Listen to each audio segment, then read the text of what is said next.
a wonderful electronic invention I want you to see. It looks something like this. The Veracity Podcast. Discovery Sessions.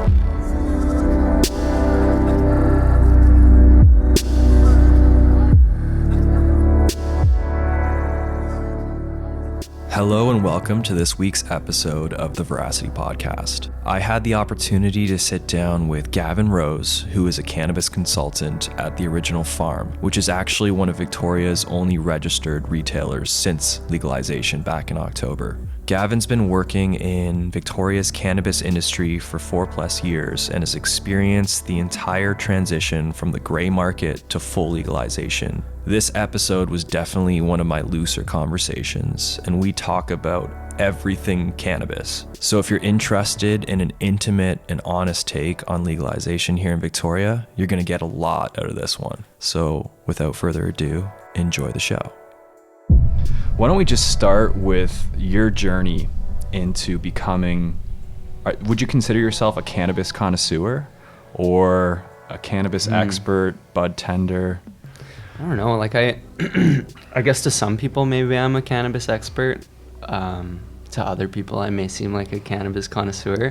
I like really have a hard time giving myself those titles just because like there's always going to be someone who's so much more educated and knowledgeable than myself, and I mean I'll take whatever titles someone wants to give me at the time, but I'm pretty comfortable with like cannabis consultant or like a senior bud tender, and that's just kind of the role I have been participating in for the past like 4 years, like working in the industry.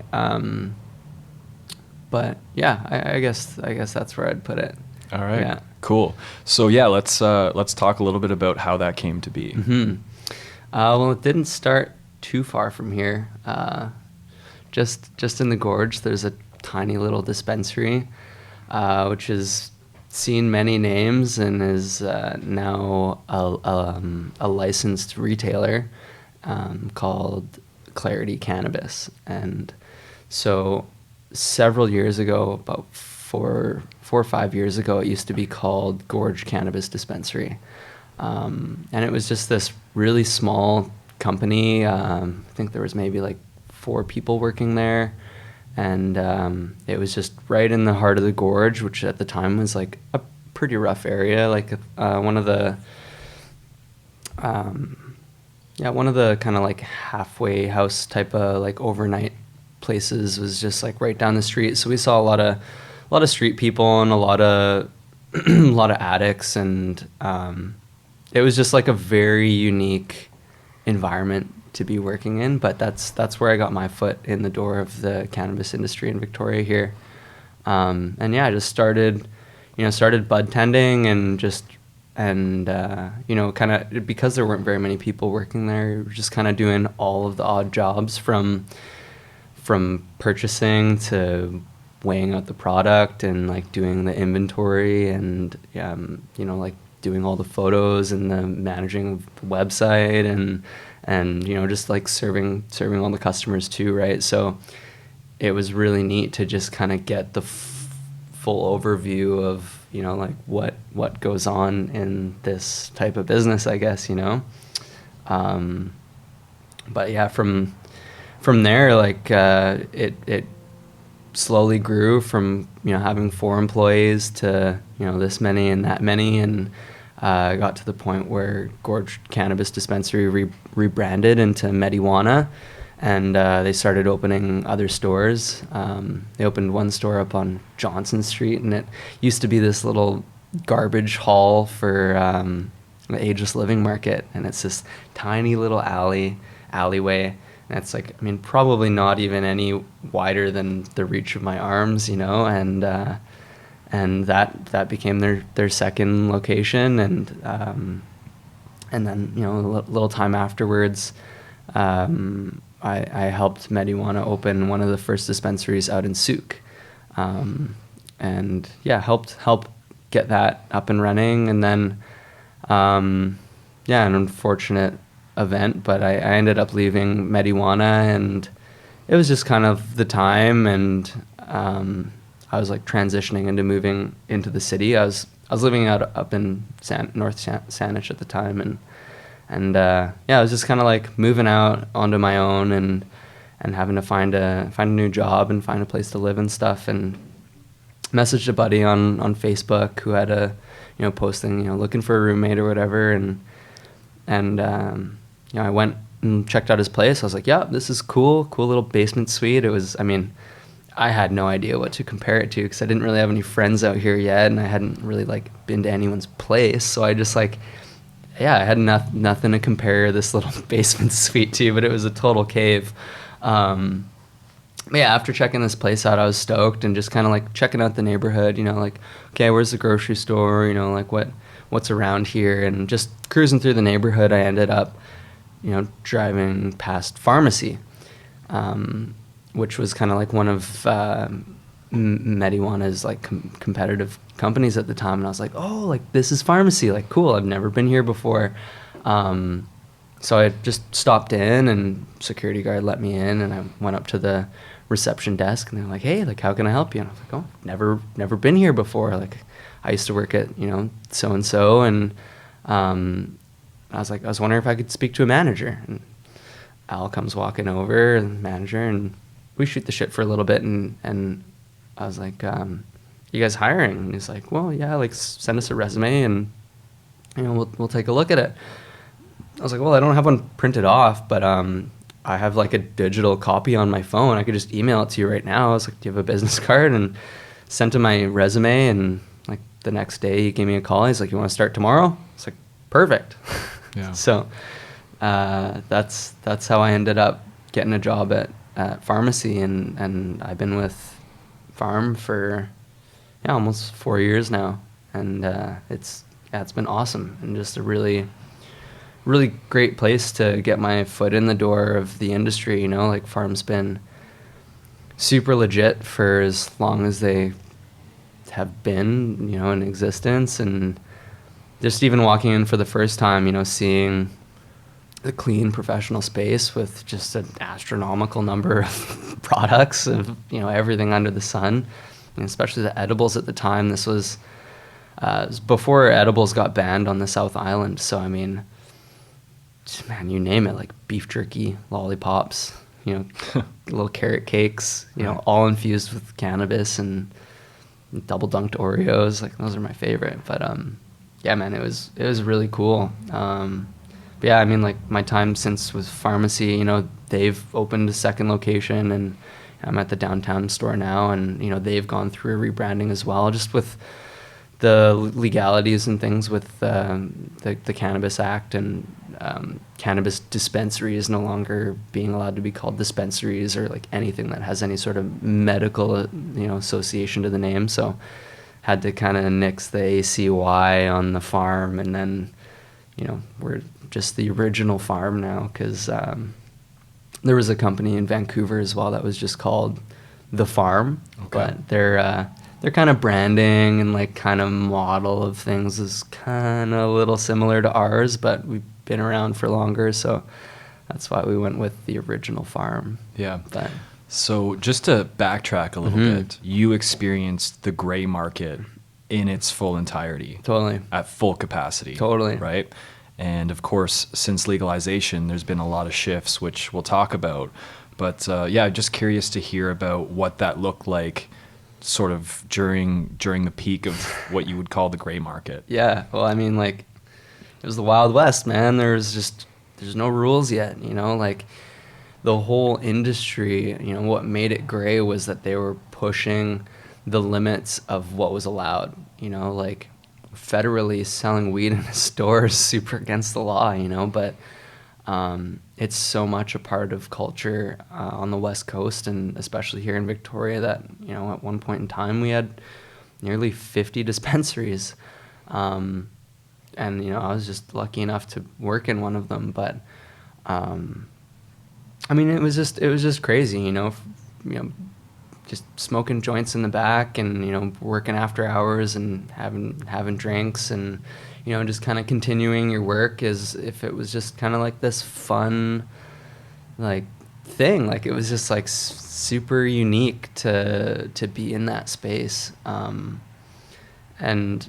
Yeah, I mean, too, with just like all the number of products, it's like when you let an industry with no rules just kind of go about, evolving naturally, it's just incredible what can come of it, and you take super creative stoner people and you get some really interesting outcomes. It's almost like the order that emerges from the chaos, right? Absolutely. We're just waiting for all that kind of chaos right now where we're at with like the legal system to kind of calm down and loosen up and lax up and get better, and we'll get back to that same order within the chaos, for sure. So I guess I wanted to talk to you about pre-rec and rec and the medical model, because my understanding is that initially people used to get a prescription from their doctor and then obviously roll into a gray market dispensary and then basically showcase the ticket or whatever it was, the note, and get their pot. And now with legalization and it's no longer considered medical, how does that work? So working under the medical cannabis model, or whatever you want to call it, you would either get a prescription for your doctor or a diagnosis for a condition. Depending on the dispensary, on like how lax and chill they were, some would take just a diagnosis for a condition. It's like, okay, so a doctor has said that you have, X condition, and cannabis can potentially aid you for this condition. So you can become a member at this dispensary, and you can buy medical cannabis products for your condition. Or you could take a prescription from your doctor. So the doctor, you go in and you say, okay, so I prescribe you 2 grams of cannabis per day. And you could take that to a licensed producer, and so there's licensed producers across the whole country, and you could select a licensed producer, and they from their online store, you would select their products, and they would mail that to you. But now that we're in the non-medical recreational cannabis legalization framework or whatever, it's no longer like this medical, like it's no longer medical cannabis. I mean, you can still use it medically and medicinally or recreationally, but it's technically just recreational cannabis, right? So now you can purchase from these licensed producers directly as well, medically or recreationally. So like some cannabis licensed producers will have like a medical side, and then they'll also have a recreational side. So on the recreational side, you might not be able to get the same products as you do on the opposite side. But it's just weird too, because like even though that it's medical, you still pay tax on it, even though that it's like medicine. And I think that's because like cannabis technically isn't considered a medicine in Canada, because they haven't, like, I think it's that its medical qualities are acknowledged, but it isn't acknowledged as medicine, Interesting. So it's not an official medicine, but of course previously it had been used for medical purposes. So there's like this gray area now. Wow. Yeah. Shit. Yeah. So obviously recently Trees got shut down. All their locations. The Trees Empire. The Trees Empire. And has been clear cut. It's been clear cut. Logged. So what happened there? What happened is that unlicensed dispensaries, essentially, unlicensed dispensaries got shut down because they weren't following the rules. So pre-rec in Victoria, there was a municipal license given by the city, a recreational cannabis retailing license to, apply and become a retailer, and you follow the rules, that the city, lays out. You can only be open till 8 o'clock. You're not allowed to sell edibles, blah, blah, blah, whatever.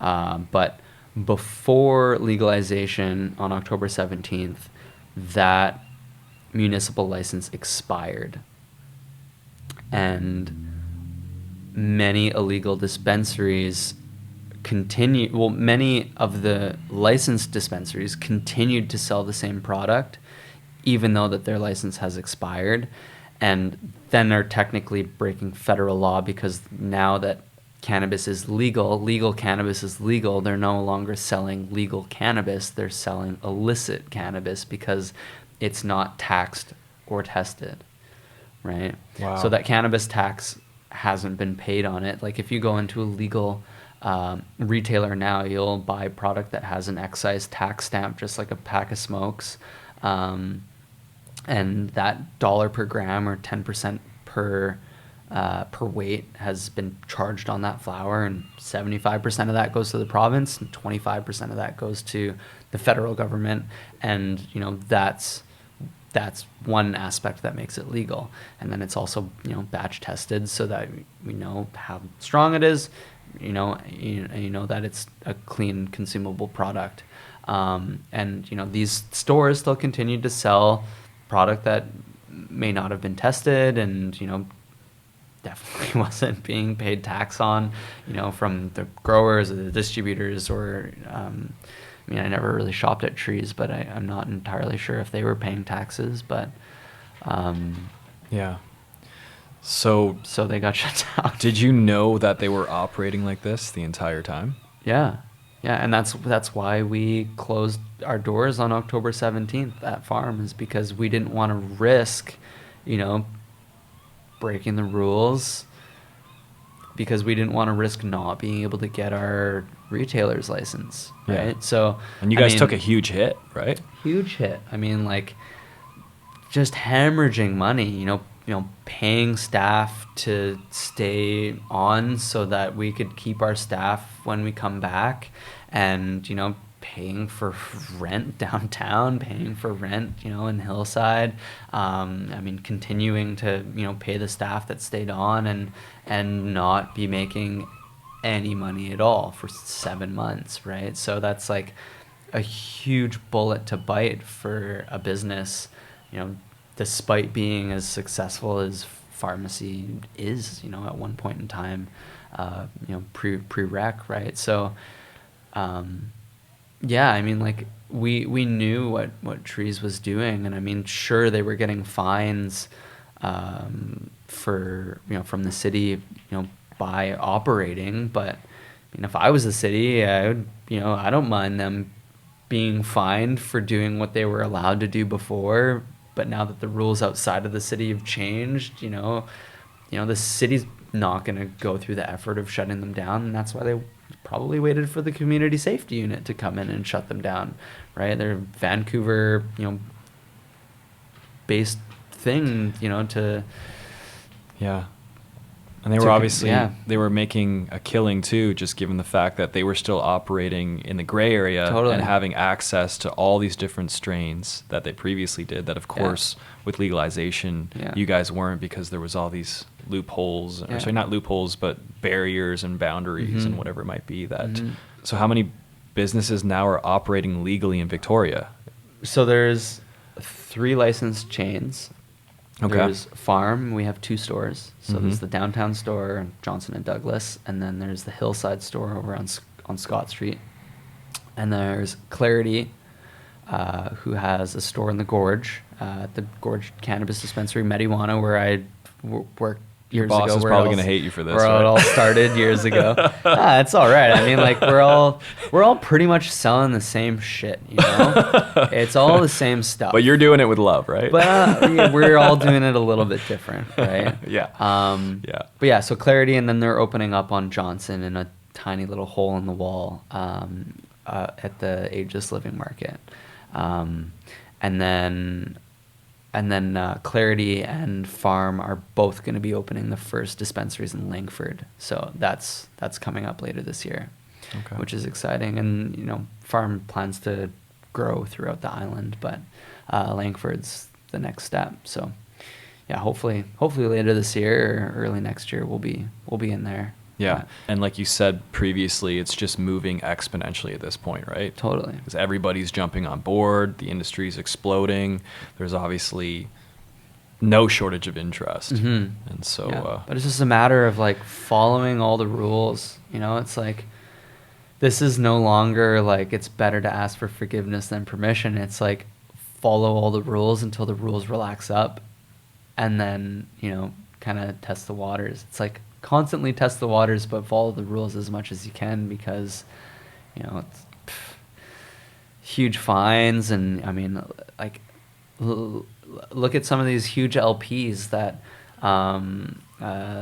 like CanTrust, for example. Like they were technically growing unlicensed flower because one of their grow rooms didn't get its licensing yet, even though they were still growing in it, even though they were still growing clean flower that was tested and it made it out into the market. But because they didn't have a piece of paper that said you're allowed to do the thing, you know, they got all this flack from it. Their like CEO or whatever is fired. Like I think they've lost their license or something like that. Like there's like massive repercussions for this, you know, not having a piece of paper, you know. And it's like, you just don't want to risk that, you know, just to make a couple extra bucks or whatever, right? It's like, it's not worth it. It's like it's worth so much more to follow the rules and like play the long game than just like try and reap the reward while it's there, you know? Yeah. Do you see trees returning? I don't know, maybe. I mean, like, I know they've applied for licensing, but like, who knows if they'll get approved, you know, because they did, you know, what they did for as long as they did. And I mean, like, they're closed now. So I mean, if they want to invest into going through all the compliancy efforts and getting their staff licensed, like, you know, I had to get a cannabis workers license. You know, like I had to get a criminal background check. I had to prove 10 years of residence, and you know, I had to pay $100 for this license so that I can legally sell weed in a, you know, licensed store, you know. So all of their staff members are going to have to do that. Their store owners are going to have to go through, you know, security checks, and, you know, have to go through super intensive background, you know, background check, and who knows if that'll pass, but we'll see. In terms of differences too between the alcohol industry and the cannabis industry, obviously they're both being treated in a similar way right now. I mean, cannabis is being treated even harsher than liquor is. Right. You know? Yeah. It's the most tightly regulated substance in the country right now. But I mean, like, there's all these parallels. Like, the cannabis industry was framed around the liquor model, but they're two totally different things. I mean, there's all of these double standards with liquor and cannabis. Like, you know, that, like, roadside safety, they're trying to treat you know, driving under the influence of cannabis in the same way of driving under the influence of alcohol. And I mean, I do not suggest or advocate for driving stoned in any way, but it's like, if you're stoned, you're not drunk. They're two totally different things, you know. But and that's the thing too. That's another thing where it's like, we need the science there. It's like, to be able to test for that. It's like, sure, metabolites can last in your system for hours and weeks, up to, you know, months, and it's like, but that doesn't mean that you're stoned.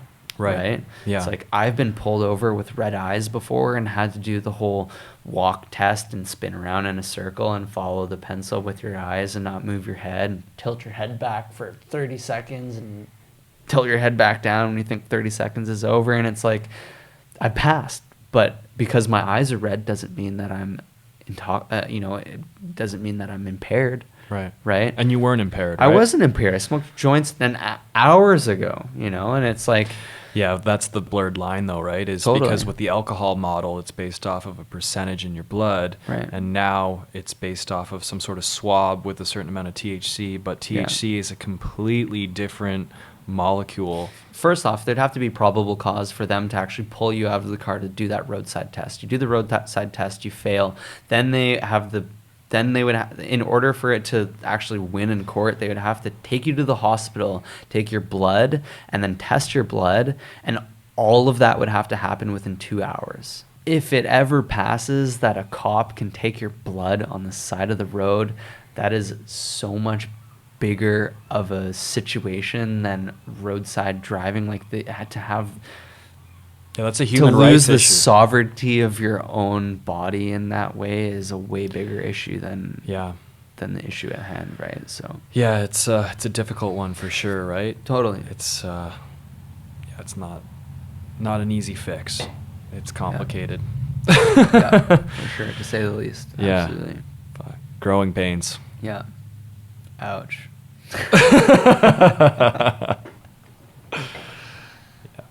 So how many people have you seen or noticed who were primary customers in the gray market basically just say, you know what, not for me anymore, who have basically returned to the black market?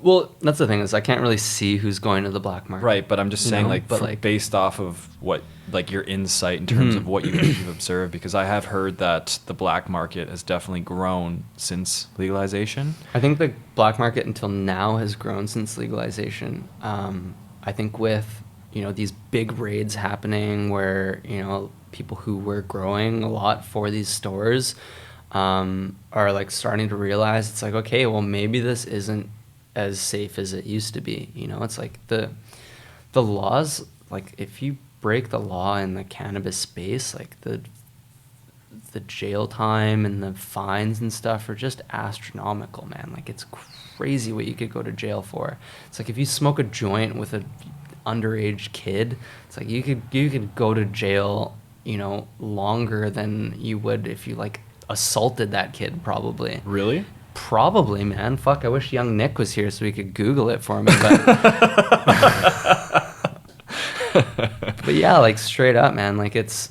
We should probably talk about, the risks affiliated with underage cannabis use, though, right? There's a lot of love right now being thrown towards the cannabis industry, and, it was due. But also, too, we have to be realistic in terms of, if you're still developing and you're young and perhaps predisposed to a mental illness or whatever it might be, we got to toss that out there. It's like a developing brain is such a fragile resource, and at all costs in any way, if there is a way that you could preserve that, as long as possible through abstaining from floor. It's not soundproof. Abstaining from all of these things that could potentially harm the growth of your brain, I'm all for that, And I mean, in hindsight, you could look at that through so many things, whether that's alcohol or whether that's sex or whether that's drugs, even if it's just psychedelics and plant medicines or whatever, right? It's like, the older you are, the more life experience you have, the wiser you are, the better you are at making decisions on, if this is something that may be beneficial for you, why you might want to use it. It's like, why a 14-year-old kid might want to smoke a joint may be very different from like why a 25-year-old kid. 25-year-old kid. I'm still a fucking kid. I'm like just over 25. I feel you. Would want to smoke a joint, and it's like a lot of the time it's because it's not allowed, and it's like, and a lot of the time too, it's like because there's lack of education. It's like, for so long, for me growing up, it's just like, no, because it's bad. Just say no. Yeah. Just say no. No, because it's bad. Yeah. And we said like, yes, so... Yeah, But you're left in the dark, right? Yeah. And especially too, just, this is anecdotal, but, I had many friends who were, chronic users, 14, 15, 16 years old. And depending on your personality traits and, your level of anxiety or whatever it might be, some of them ended up spiraling out of control for sure. And I'm not going to say that it was just cannabis as the catalyst, but cannabis was definitely a big part of it. Cannabis, I think, has so many uses. I use it 2-3 times a week, Mm-hmm. and I'm very responsible with it. Mind you, I did use irresponsibly for quite some time, and I learned the hard way. But with that said, I just feel like the pendulum has swung so far that at this point, it's almost like there's still a couple risks, right? Like, it's not Sure. a miracle plant. No, but I it's mean, pretty like, fucking close. There's man, there's fucking risks. I just wanted to Everything's- wedge that in there because Sure, I just feel sure. like, I guess we have an obligation to Yeah. just mention that, be cautious, Sure. right? And Well, just it's like be aware of who you are with approaching any of these things, right? It's Yeah. like, do I have addiction in my family? It's like, is that it's like, was my dad an addict? Was my mom an addict? Were their parents an addict? It's like, your chance of becoming an addict because of the environment that you were in is probably more likely, than if they weren't, or, it's like, okay, is there mental health issues in my family? It's like, it's like, be aware of all of those things. It's like, if you have mental health issues in your family, it's like, maybe think twice about it before, just mindlessly ripping a huge dab for your first time or something, you know, or like, it's like, if you have addiction in your family, it's like, maybe think twice before like shotgunning 3 beers with your bros at a beer pong party or whatever, right? Yeah. Yeah, for sure. And even especially too with edibles, right? I mean, Yeah. your liver converts it to 11-hydroxy, right? And of course, 11-hydroxy is what, like between 5 so to many 20 times stronger. more. However many potent. times stronger, it's a hell of a lot stronger. Yeah, exactly. And I mean, when I was growing up, when it came to edibles was almost seen as an alternative to smoking. It was like, oh, eat this innocent cupcake or whatever it might be. Just looks so friendly. We all learned the hard way, right? Yeah. And don't get me wrong. I mean, those were character building adventures and journeys into my subconscious. Sure. For sure. Well, man, it's like having an overdose on an edible in a way is like a rite of passage, man. You're like, Set and setting though, right? I mean, oh, for sure. I mean, with all of those things, but it's like, again, there's like, with this pendulum full swung out, is it gives us the opportunity now to talk about it. right. Like, it's so weird for so many people now who are like, I can just come into a store and talk about cannabis. Like, I don't have to look over my shoulder. Like, this is so cool. And with the pendulum all the way out there, that gives us a huge opportunity for education, because it no longer has to be just say no. It's, like, let's learn about it. It's like, talk to your kids about weed, talk to your kids about, all of these things, right? It's like, for me, I was sheltered from all of that. So when I was in the place where it's like, oh, there's a little this around or a little that, it's like, oh, what is that? It's like, you're young, you're curious, right? You like want to know. Whereas like, if they already know, then they already know. Then they're aware of potential risks, aware of pros and cons of it, and weighing it out, and they whatever, right? It's like, for so many people, it's like the first time they do mushrooms is at like a party or something, right? Yeah. And it's like, man, if I ever have kids, I'm gonna tell them, it's like, if you ever get the chance to do mushrooms, do it in the forest, do it with a friend. Yeah. Set and setting, right? Set and setting, for sure. What's the frame of mind? What's your intent? Yeah. And what are you surrounded with? Yeah, for sure. absolutely. And I mean, the only reason I brought that up again is just because I feel like it's important to, but I'm a huge advocate for cannabis. Yeah. I've been using cannabis for almost 15 years. Wow. 15 years for sure. And it's been an incredible asset to my life. It's a creative tool. It's a way for me to unwind. It's a way for me to just slightly shift my state or my perspective and gain knowledge.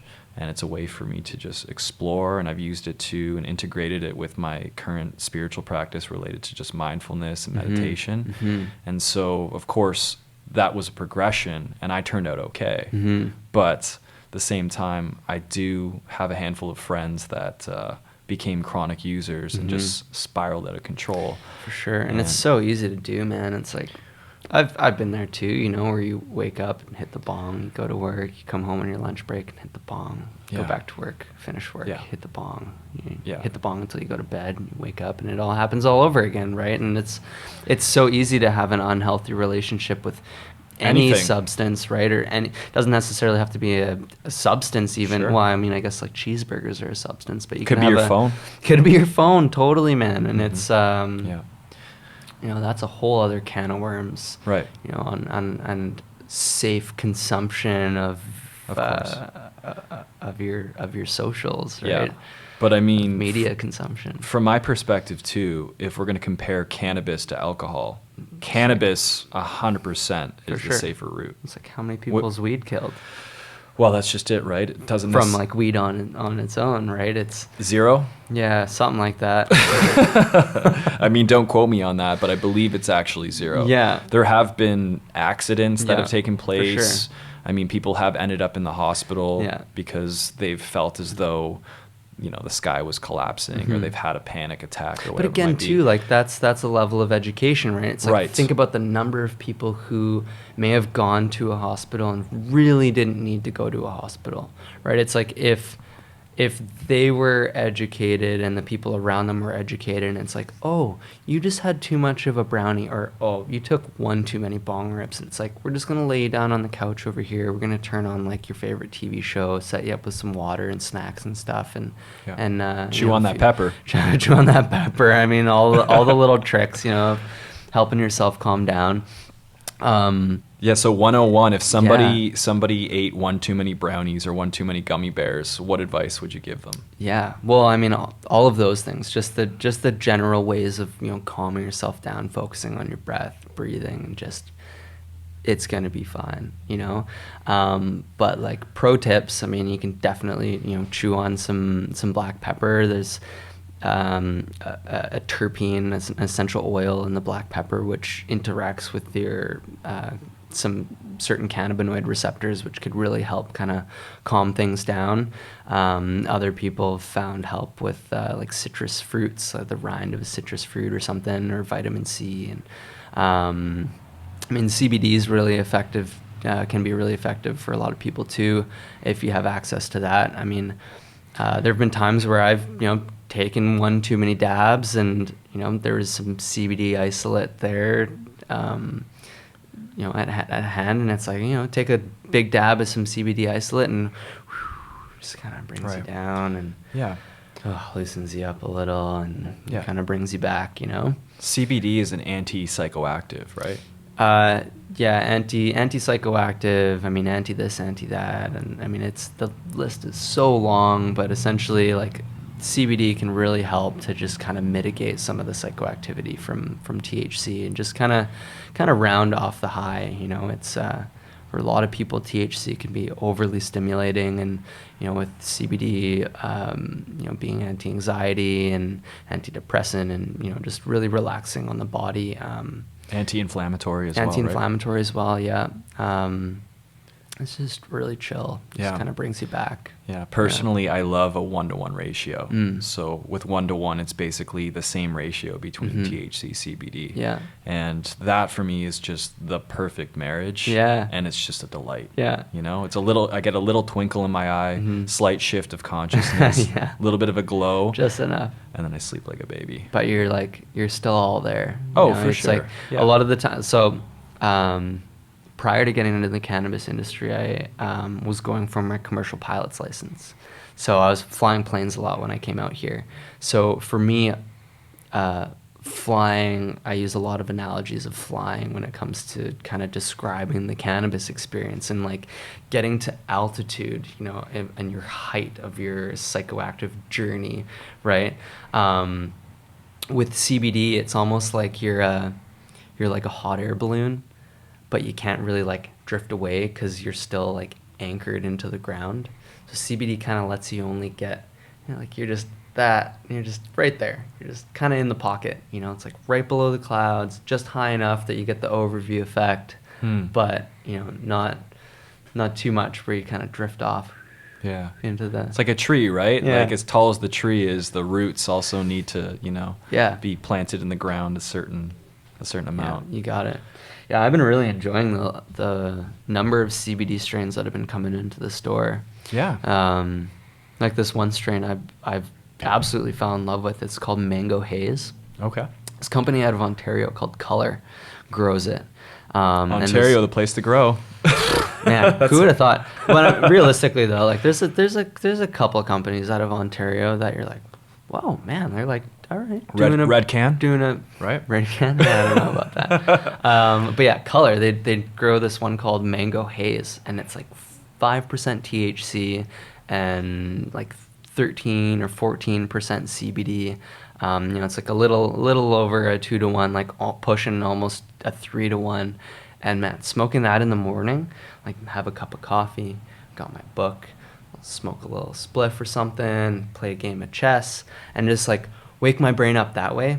Man, I love it. And like talking about altitude again, you don't get up too high where you crash back down. You don't get up so high that you just kind of ease into your day, and there's like no real crash, and you don't really notice that it's like, oh, I'm not really high anymore.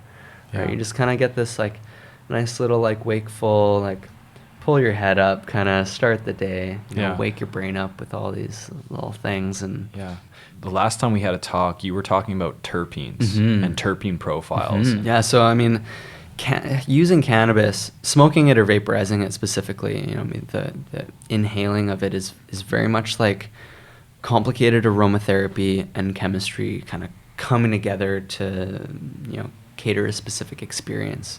And I mean, everybody's palate is different, just like our taste buds? Our taste palette is a little bit different. People from different regions of the world like, spicier food or more umami flavor or, whatever, right?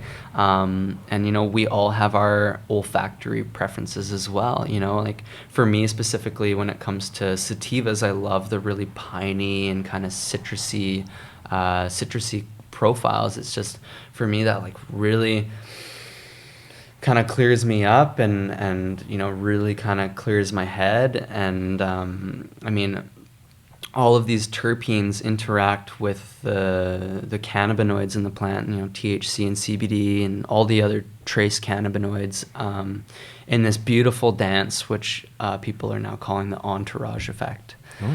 So this entourage of chemicals are coming together in symphony to really give you this unique experience. So yeah, like now that everything's batch tested as well, we can find the terpene profiles of these strains, and you can select something that's higher in myrcene if you want something that's really sedative and sleepy. Myrcene's kind of the same terpene that's found in mangoes. So there's been some kind of old hippie dudes that come into the store and are like, oh, have you ever heard of the mango hippie trick where you eat mango before smoking a joint, and when you smoke your joint you get way higher. Interesting. Because of this ingredient in the mangoes, and what that is myrcene, essentially allowing more of the cannabinoids to cross the blood-brain barrier. So myrcene's almost like your blood-brain barrier is like this limiter, right, of allowing chemicals to kind of get into your bloodstream. So myrcene just kind of pops the top off and lets everything rush in, and you get this really heavy sedating quality. And like the piney strains, for example, for me, I mean, pinene, the terpene that's found in pine trees and many other herbs and fruits and vegetables and stuff and plants, and pinene can be a bronchial dilator. So allows more airflow into the lungs and just like really clear, can clear up congestion and that sort of thing. Runners, you listening? Hell yeah, man! Like smoking a joint before going for a run or vaping's probably a better alternative, right? Hell yeah. Yeah. I mean, for that, for sure. Yeah. But I mean, yeah, just helping you get into the zone, get into that pocket, the flow state, of really getting into the moment of that activity, out of your head into your body. But I mean, pining can be what do they call it? An acetylcholine esterase inhibitor. Whoa. So acetylcholine is like your memory neurotransmitter. So essentially, pining can help slow down the breakdown of acetylcholine, and kind of can mitigate some of that short-term memory loss that you get with a lot of cannabis use, right? What were we talking about? That a lot of that, you get a lot less of that with some of those pioneer strains. They're a little more clear-headed, right? And you think about how biting into a lemon just kind of perks you up a little bit, right?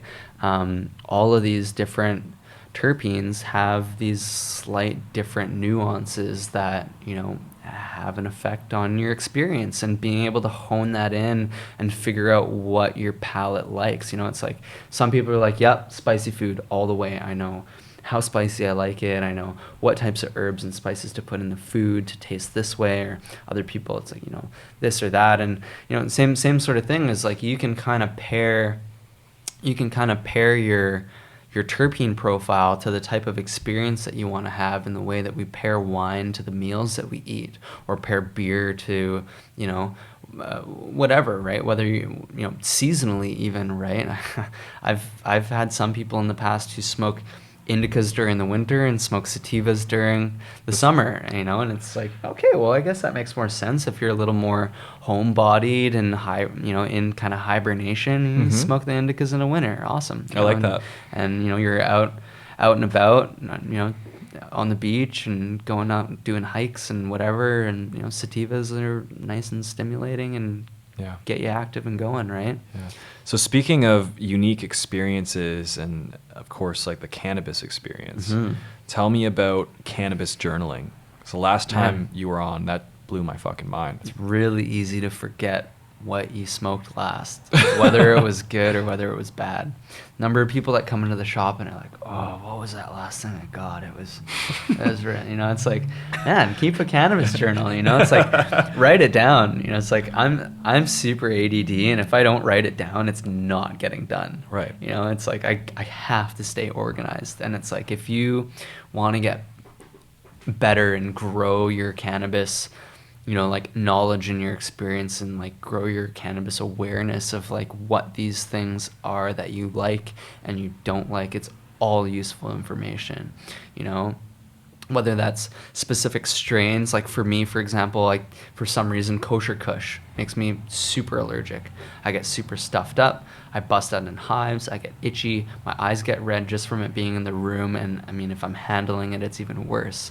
So smoking kosher kush strains, even if it has kosher kush in it, we used to have this strain. It was like kosher kush by Tangy.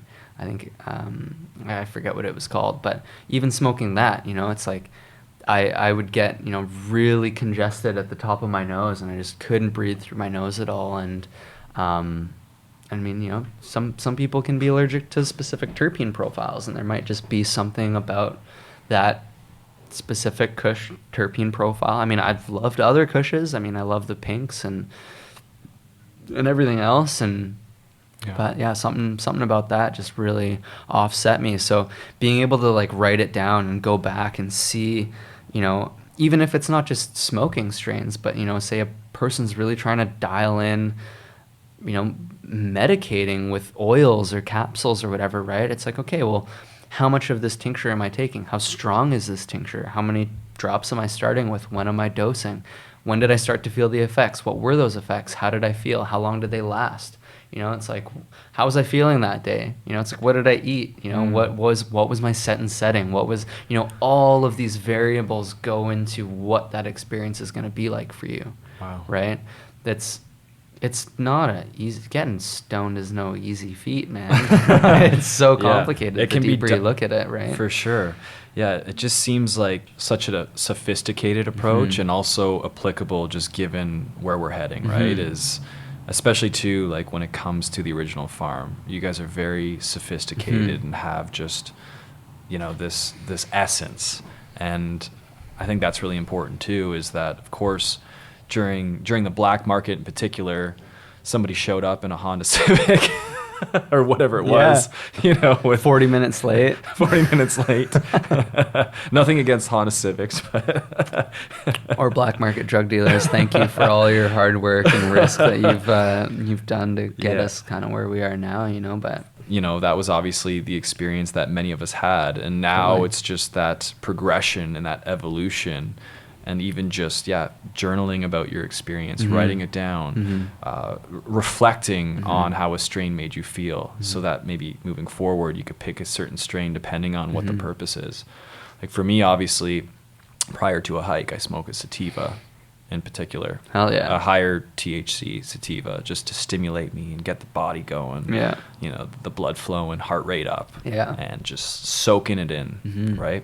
And then, of course, more of a 1-to-1 ratio when I want to wind down or whatever it is. And I mean, that was just part of my sort of progression with the plant.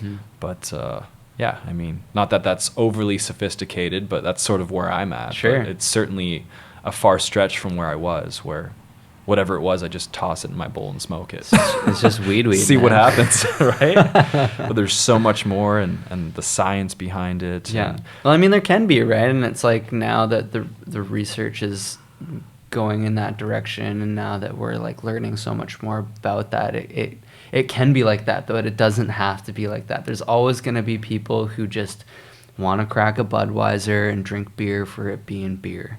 You know, and like there's always going to be a person who just twists up a joint, smokes it, it's whatever it is, it just gets me high, and they don't care, but there's always going to be those people who want to kind of have that heightened experience, right.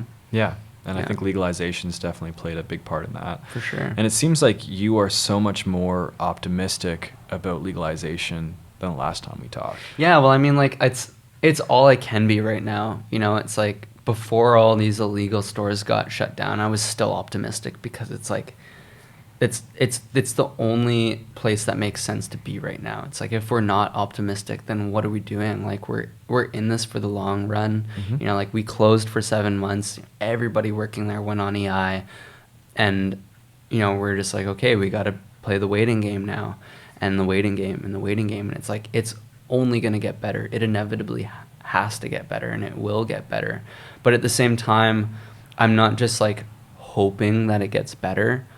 I'm like proactively trying to mold the industry into a way that I think it should look, right? Like right now, legalization and the structure of it all in the grand scheme of things is super fucking broken. It's like super fucking broken, it's like just the lack of organization, and left hand not talking to the right hand not even knowing there is a left hand. It's siloed. It's crazy. I mean, just the whole supply chain issue. I mean, there's been licensed producers who've been growing cannabis, but if you're producing a product, it has to go somewhere. And we only got licensed 7 months into legalization, right? And we were one of the first licenses in the city, right? And it's like, think about the number of licenses that are potentially out there and haven't got licensed yet because of whether it's compliancy issues or this or that, or slow on the provincial end or whatever. You have all of this weed being grown, and a lot of it's not going anywhere, and it's just kind of sitting. So when your legal doors do open, your first order a lot of the time is flower that's over a year old, and you feel super ashamed to sell that because, I mean, thankfully in BC we've seen dank quads roll through the store where they're just so caked, it's unbelievable. And when you buy something that's almost twice the price of what it was, and you open it and it sounds like maracas in the container, you're just like, dude, like what are we doing here? But that's it. It's like, it's difficult change, It's like five years from now, I guarantee that we'll be looking back on today and yesterday and all the months prior, and laughing at it because it's like, man, like look at how shitty it was. There was nobody selling it. There were all these people growing it who were doing a kind of a half-assed job doing it. And, you know, who knows where their priorities were, whether it's actually for the product or whether it's for their bottom line, because they're these massive multi-million-dollar companies who are really trying to satisfy their investors instead of produce a product that is good, right? Or, you know, all of these massive companies who are putting so much energy into branding their company and giving it all this, you know, finesse and like brand identity. And it's like, man, these reps come in and are like, you know, trying to give us their philosophy, and it's like, I don't give a fuck, man. I do not care. I don't care who started your company and the heart behind it and all the good that you want to do for the industry, and it's like none of it fucking matters unless you are producing a product that is quality. Oof. If it's not quality, I do not give a shit what you believe in about your company. It's going to be hard for some folks to listen to. For sure. Fair enough. But that's it, though. It's like if you want an industry to succeed, you have to produce a product that is good, or else you're going to have really pissed off consumers, and then I have to deal with them. Right. Right? Yeah. You know, it's like the number of people that come in and are like, man, I want to return this eighth right now because it's half a gram underweight and it's crispy as dust and I paid way too much for it. You know, it's like, I legally can't return that even. Right. You know, it's like I legally can't help these people out because of how broken the system is, because of how tight the regulations are, and because of, you know, just all of this red tape. And it's like a person went around with like a fucking ribbon machine, like red taped the whole industry, you know, and it's like what are we supposed to do?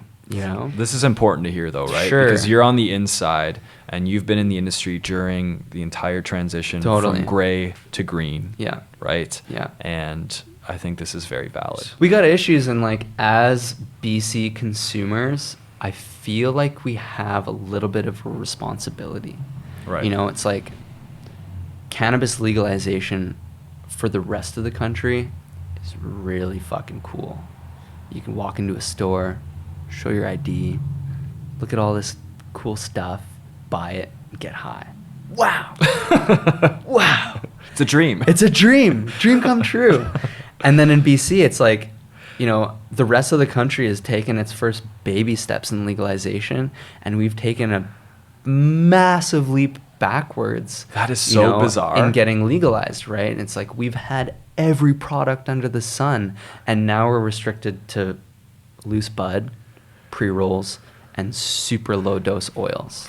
And Victoria too. I mean, Victoria was one of the first cities in Canada to have a dispensary, right? Yeah, Victoria, Vancouver. You know, that's some of the first like compassionate clubs. You know, shout out to Vix and you know, the Victoria Cannabis Buyers Club and the you know, all of those awesome places, you know, who've been kind of holding the industry down and fighting the good fight, you know. And it's sad because, you know, those places are now starting to close their doors. You know, the first dispensary in Vancouver closed its doors a month or two back.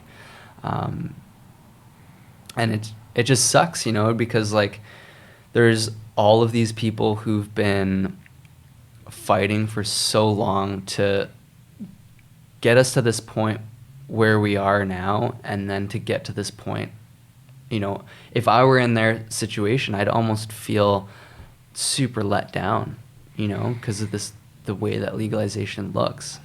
But like I said, like being BC consumers, we have this responsibility to mold the industry into a way that we know in our hearts that it should look, you know, because, you know, cannabis, like, it shouldn't be this dirty, greedy, you know, industry where just people with a lot of money can get in and get out. Because that's what it was during the black market, right? Yeah, and like that's kind of what it's becoming now, right? It's like these massive, you know, multi-million-dollar investments and these huge multi-million-dollar trades and a you know, companies, conglomerate companies like Pac-Man just like acquiring all these small companies and buying them up, and The monopoly. Man, it's crazy. I think it's been 3 months since we last spoke. Mm-hmm. Have you seen a lot of headway made, or? There's been a little bit of headway on, some things. I mean, I think one of the biggest complaints personally, and I mean just from consumers, is the packaging. Like, the packaging is just ridiculous. It's just so unnecessary. These huge containers for, a gram of flour. And just, it's just so backwards, where you hear Trudeau being like, yeah, we're going to ban single-use plastics, and Victoria banning the bag and no straws. You can't even, have a fucking milkshake in the city anymore like you used to. And you go to the dispensary and you buy like 2 grams of weed, and there's like more plastic there in weight than there is in the amount of flour you just bought, and it's like, it doesn't need to be like this. Like, I get that, a package needs to be child safe, and it needs to have these warning labels and the scary THC symbol on it, and the chemovar and the potency and the package date and all this pertinent information, but it doesn't need to be like that. Like, I've suggested these LPs putting a QR code on the bottom of your package, and there you can get all your information. You can get, I would love to be able to scan a QR code on the bottom of my package and look at the full test results. Terpene profile, cannabis profile, when it was packaged, all the details on how it was grown, the medium it was grown in, how long it took to grow, how it was harvested, how it was trimmed, how it was cured, even if it was cured, whether it was irradiated or not irradiated. All of these factors are so massive on, how a product's going to turn out, or the price of what a product's going to be at the end of the day. It's like, right now there's a company, Whistler Cannabis. They're producing some of the dankest product on the market right now, but it works out to being like $20 a gram in the store. Like, we only sell eighths of it, right? But it's like, you're paying for the labor, man. You're paying for it being hand watered and hand this and hand that. And you compare that to like a massive 1 million square foot facility that's highly automated, where everything's robotically assisted and machine trimmed and machine that and machine this, and just the quality is like night and day. It's like, that Whistler product is what we're used to, but because of all of these other things on the back end, and because of the state of the industry and the lack of supply chain, it's like, those prices are so overinflated, because that company's got to survive in the time when there's nobody quite to sell it to yet. It's like, I imagine that once there's however many stores in the province and across the whole country, that the price of weed will drop. I don't want to speculate substantially, but I mean, at least to an affordable price. I mean, it's like, that's it, right? It's like, cannabis was supposedly legalized to compete with the black market, right? And if you don't have competitive prices, how do you plan on competing with the black market? Right. Or maybe this whole thing was really just this grand scheme on making fat dollars. But that's a little bit of a conspiracy theory for another podcast. I have to do my homework. Yeah, fair enough. Some bold statements made. With people like you, it seems like that's your edge, right? Is because we're having this conversation right now. You're being completely transparent. You're not glamorizing anything or glossing it over. You're just saying, this is what it is, and here's how I can lead you. And is that like your contribution to this? Is like, for sure, look, we're all in this together, and even though we're a business, it's like, I'm gonna be honest with you. I want to look at this as like absolutely objective as possible. It's like, that's kind of the nice thing, that now that it's not our product, we used to have farm brand this and farm brand that, and we had growers growing for us, and you know, it's like we really stood behind our product. And now that that isn't our product, I don't want to say that we don't stand behind our product, but it's like we have a little bit less responsibility on what that product is, and I can objectively be like, yeah, it's kind of shitty. You know, it's like when a rep comes in from that company and I can like tear their fucking asshole wide open. Oof. And it's like, how about this about that? How about this about this? How about that? It's like, how about your packaging? How about the package has corners in it where you can't even dump the dusty buds out of the bottom of it out to smoke them because of the stupid edge and the lip on your container. Did you think about that? All these minute, it's like these tiny minute details, and it's like, but they add up. And they add up for sure, and they just stack and stack and stack and stack until it all falls down, and you know, someone has to deal with it, right? But yeah, that's admirable though, that you're willing to do that, right? Because in other circumstances, you could imagine people basically just trying to make a sell. Totally. Right? And it's like, man, when people come into the store, I get it. It's like we're a business, but like at the end of the day, there's so many people that are going to smoke weed, and there's like so much business out there. This cannabis space is so large that to be greedy in it is so gross. And if someone comes into the store, I do not give a fuck if I sell you something.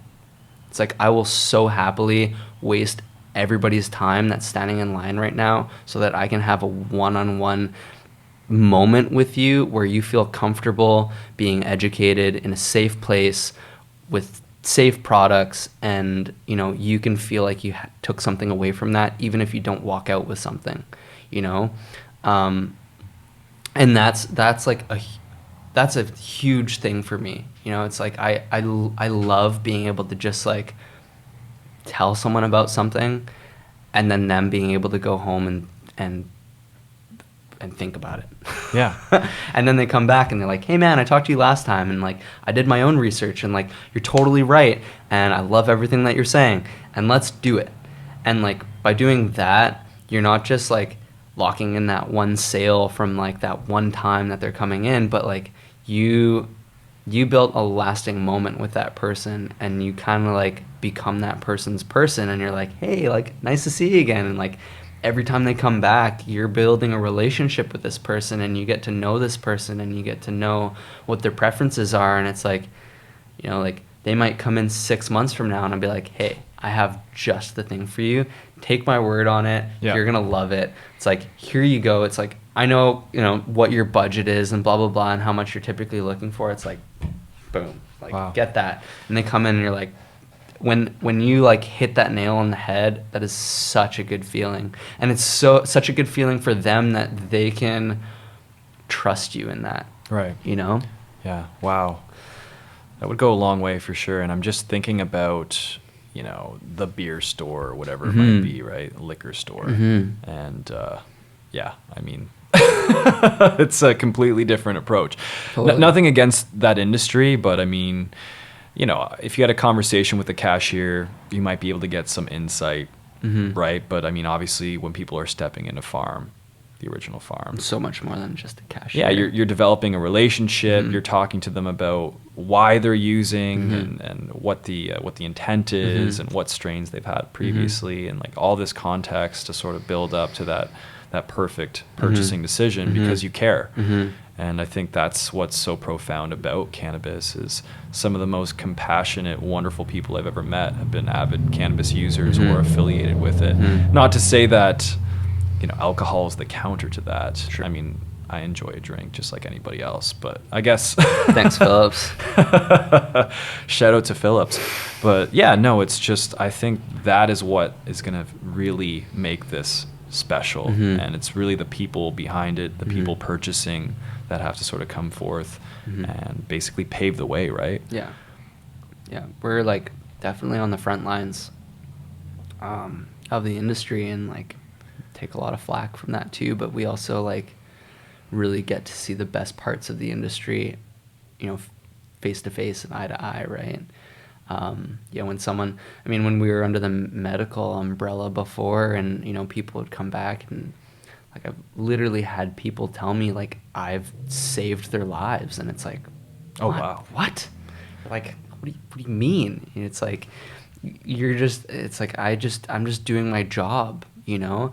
And like that, like, you don't realize how big of a role that these cannabis workers play in the space until something like that happens, you know, until something like, you know, someone going into remission for something, or like, you know, a whatever, you know, Severe anxiety and you know, being able to go out into the grocery store and be comfortable and just like live a normal life, or whatever it is. I mean, there's so many different things and so many different conditions and symptoms that I have helped people use cannabis through to make their lives better.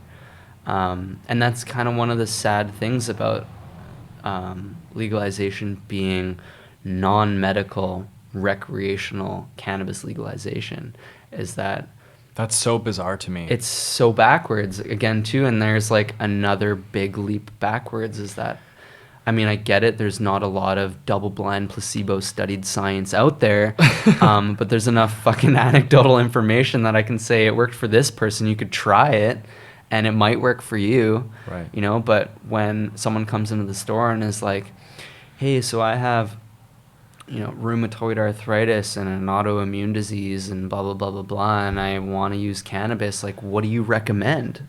And, like, I have to say this elaborate disclaimer because I can't legally provide, you know, like, medical information about cannabis. Like, I'm so restricted on what I can say about it and talk about it in the retail environment that, you know, that one-on-one very personal experience is kind of you know, like a level of it is kind of, It just seems so I don't strange know. to me that you wouldn't marry the two together, right? So depending on your client, if they're coming in for purely recreational purposes, then Yeah. of course you guide them as such. Yeah. But if they're coming in to treat anxiety or inflammation, or they're helping with increasing their appetite or whatever it might be. Well, it's like the line between recreation and medicine is so thin. Right. Right? Yeah. You know, a lot of people will come in and be like, well, THC is the recreational part and CBD is the medical part, right? And Depends. it's like, no. Both have medical qualities and both have recreational qualities. When they go, well, how is CBD recreational? Say, for example, someone has an anxiety disorder where they can't go out into public spaces. You know, they can't go out on a night with their friends and have a nice evening on the town, right? If a person can take CBD and that calms their nerves and relaxes their mind enough to be able to go out and have fun with their friends, where is that recreational and where is that medical, right? Yeah, that's a very blurred line, and I don't have the answer.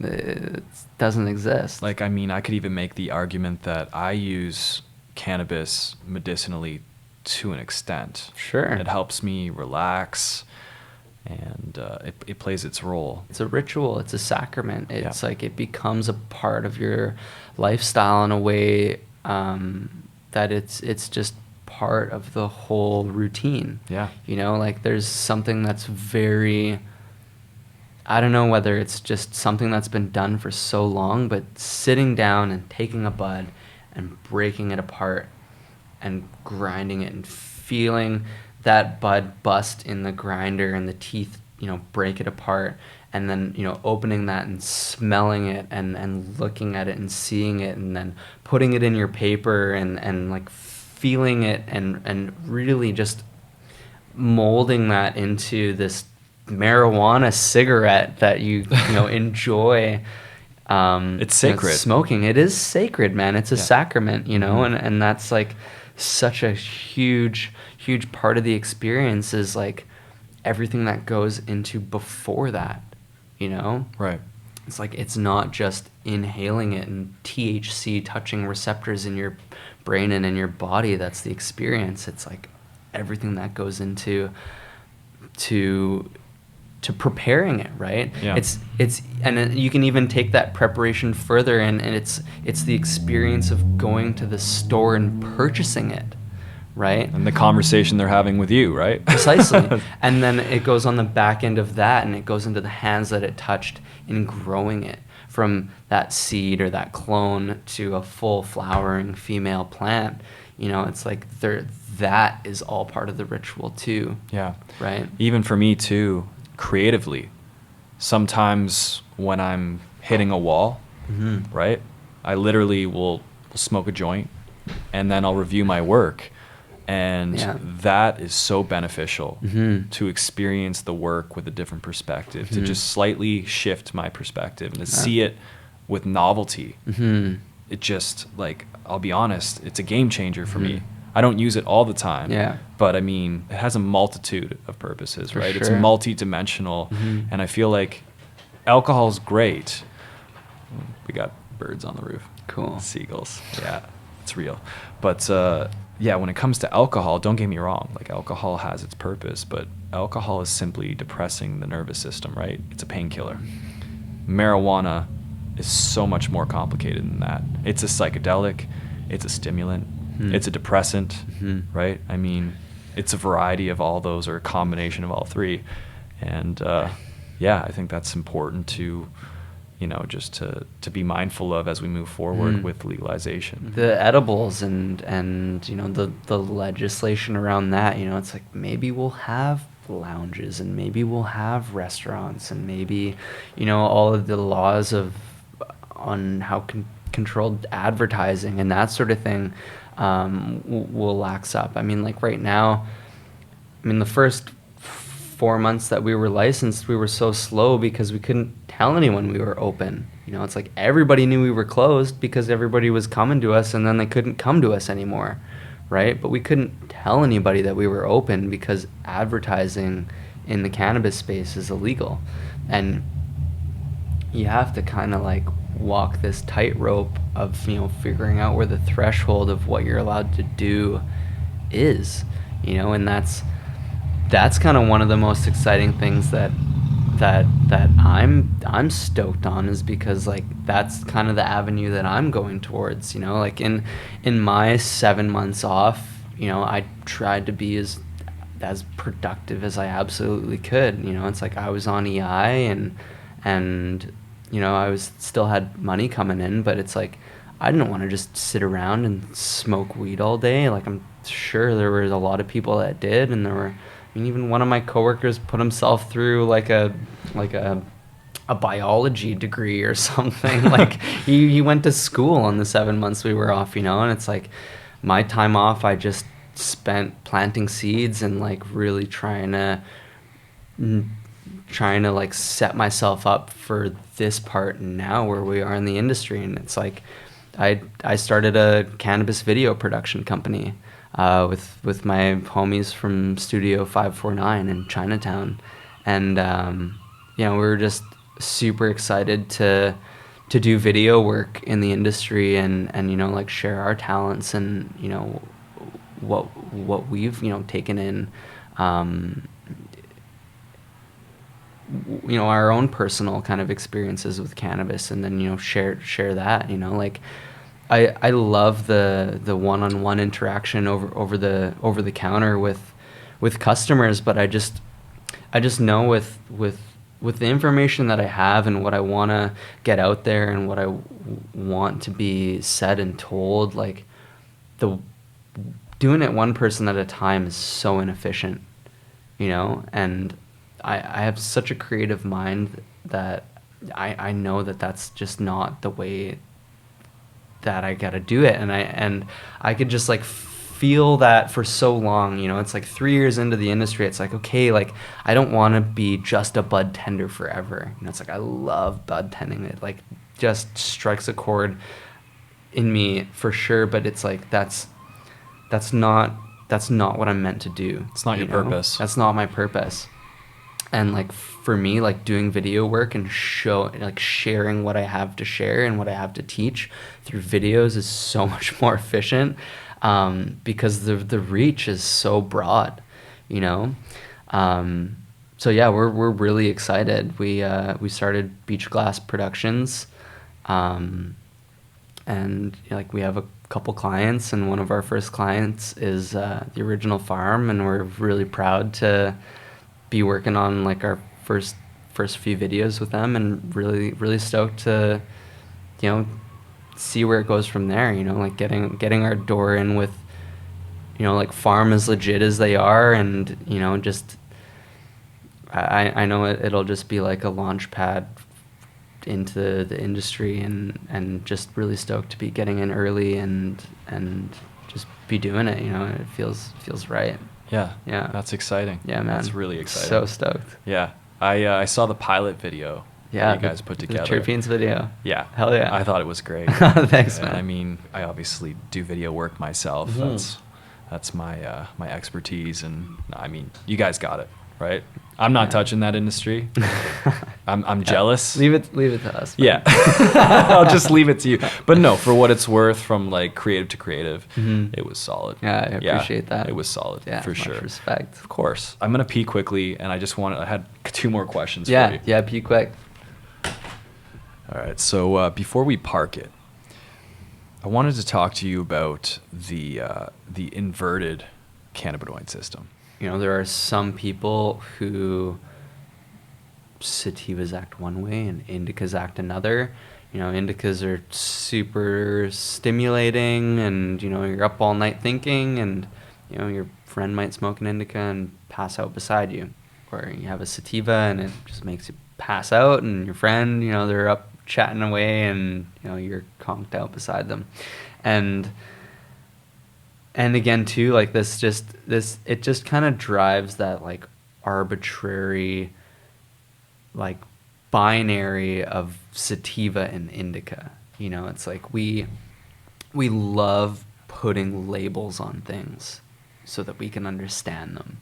Like you call it a thing that's like, okay, great, like that's a sativa, cool. All right, sativas are stimulated, they're up in your head, they're creative, they're conversive, and you get the high. And indicas are in your body, and it's a stone and indica and the couch, and you feel lethargic and somnolent, and you just want to munch out and melt into the couch and then pass out.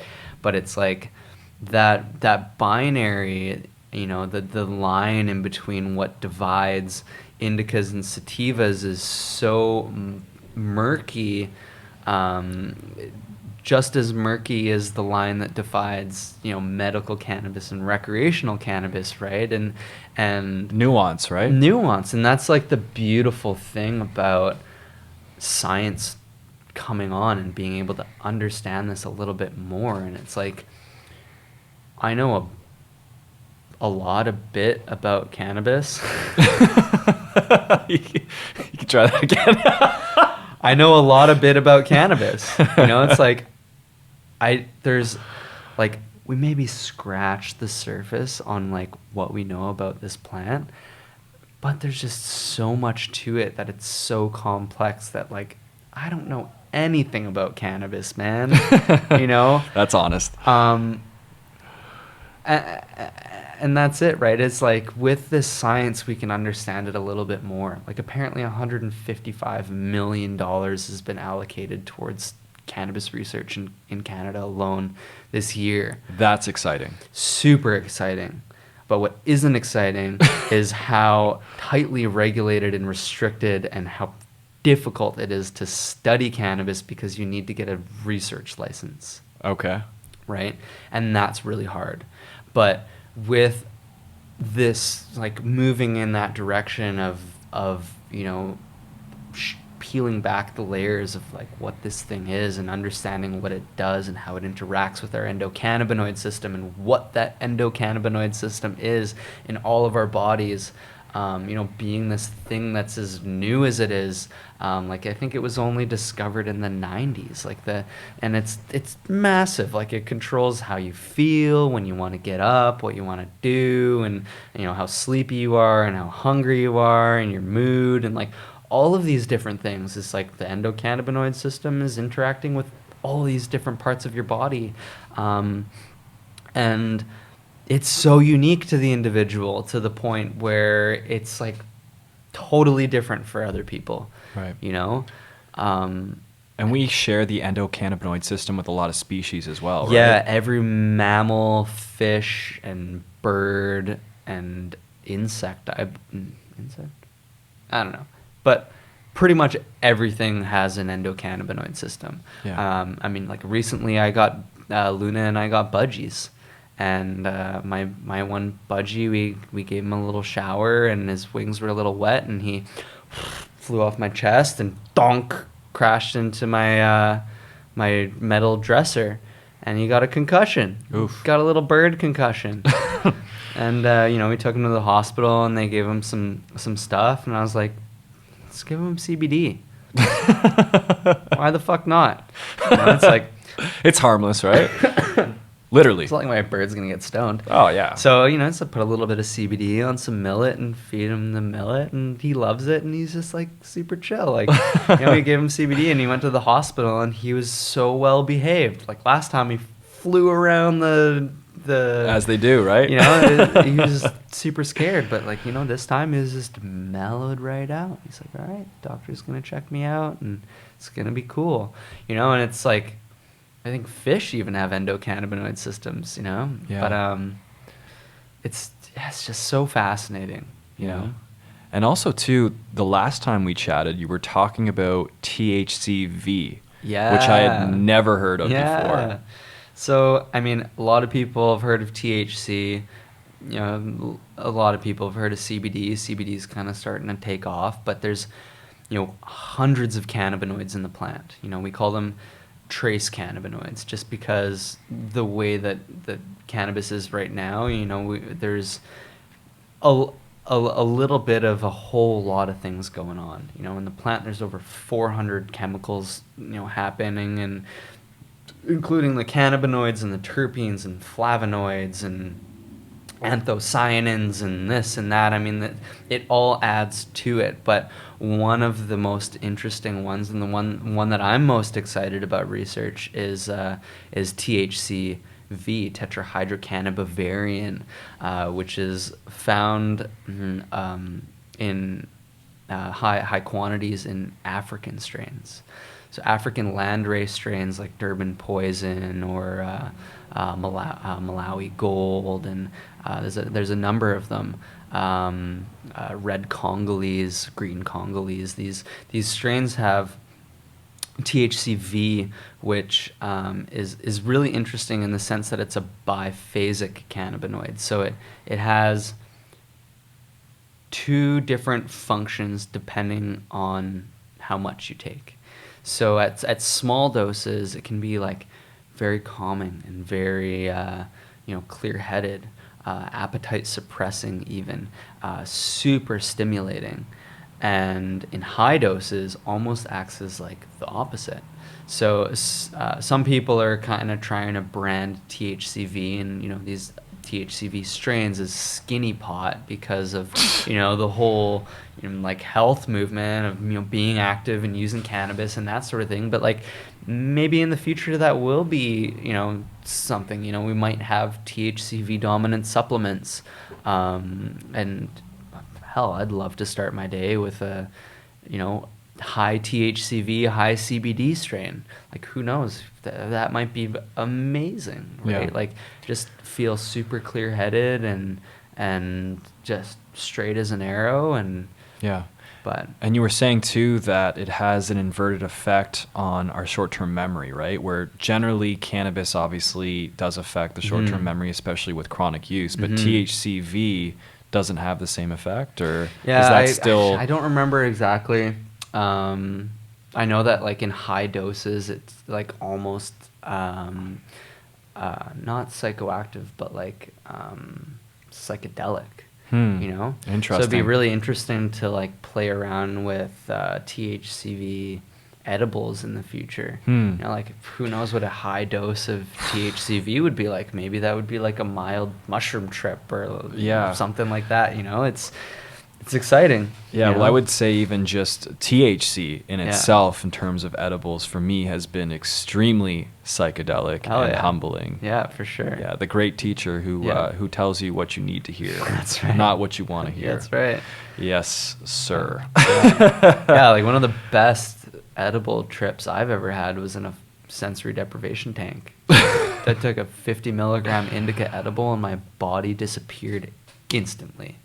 And my brain just went into hyperdrive. It's like all of this energy that goes into feeling the ass in your seat and feeling the air in the room and, you know, hearing the seagulls on the roof and the cars go by and the sunset setting in the corner of your eye, you know, is constant stimulation. And when like all of that disappears and you just have all of that energy directed into your brain, man, it's like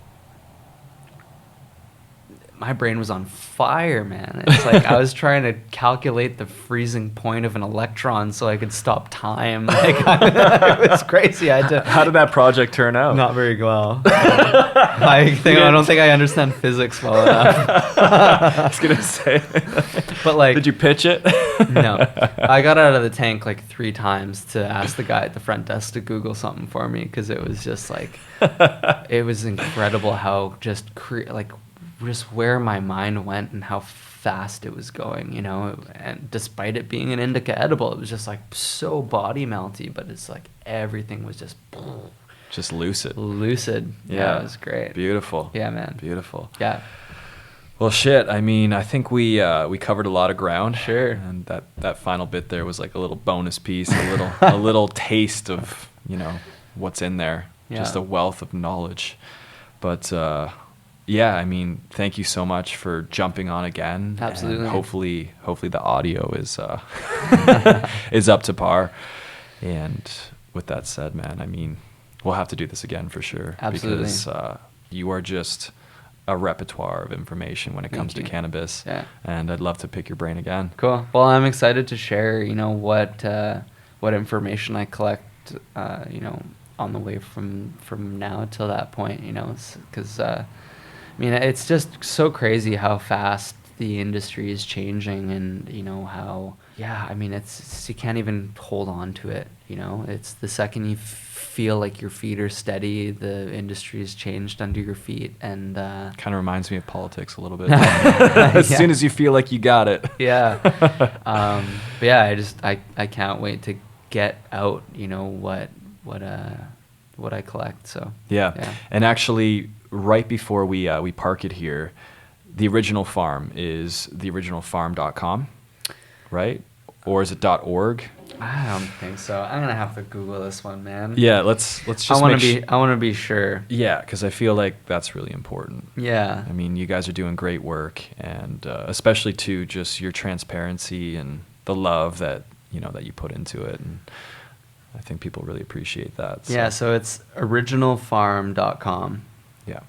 And a cool thing that we're doing now is you can actually book a 15-minute consultation with a cannabis consultant like myself. So for like people who've never been into a dispensary or a retail space or has ever touched cannabis before, can book my time, and we can go off into the corner of the store, and I have your full attention, and we could shoot the shit for however long, and talk about anything really. But that's kind of something fun that we're doing now, and just that personal experience, right? Yeah, totally. Yeah, that's fucking priceless. And then my website with the boys, Beach Glass, is beachglassproductions.ca. So yeah, there you can kind of see our rates and kind of book us from there, and kind of just see the kind of work we've done in the past. And the work speaks for itself, right? Yeah. You got some videos there, and that's how I feel whenever I show people my work. I'm a terrible salesman. I just like press play. Yeah. Let me know what you think. Yeah, for sure. Because of course it always speaks for itself, right? Yeah, that's right. But dope, man. All right, well, yeah, I think that's a wrap. Awesome, brother. It's a good one. All right. Thanks for listening to the Veracity podcast. If you enjoyed this conversation and want to support us, be sure to like, comment, or share. You can also follow us at Veracity Podcast on Instagram, Twitter, and Facebook for updates and exclusive content. If you're interested in being a featured guest on the show, you can visit our website at veracitypodcast.com and head on down to the Contact Us section. Thanks again for listening. It means so much to us, and stay tuned for more conversations just like this.